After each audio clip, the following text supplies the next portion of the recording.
சுப்ஹானல்லாஹ். ஈமானுடைய வெட்கத்தில் மேன்மையானது அது. ஆம் கண்ணியத்துக்குரியவர்களே, அல்லாஹுவோடு வெட்கத்தோடு நடந்து கொள்ளக்கூடியவர்களாக நாம் இருந்தால் நாம் ஒருபோதும் தொழுகைகளை விட்டு இருக்க மாட்டோம்.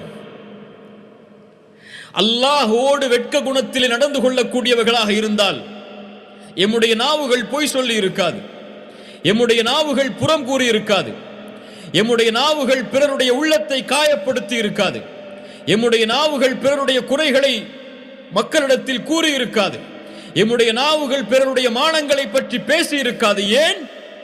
எம்முடைய நாவுகள் தவறான வார்த்தைகளை கூறி இருக்காது, எம்முடைய பார்வைகள் அசிங்கங்களை பார்த்திருக்காது, எம்முடைய செவிகள் அல்லாஹ் தடுத்ததை கேட்டிருக்காது. ஏன்? அல்லாஹுவை அறிந்தவர்கள் அவர்கள், அல்லாஹுவை அறிந்தவர்கள், அல்லாஹுடைய பெயர்கள் பண்புகளை அறிந்தவர்கள் தான்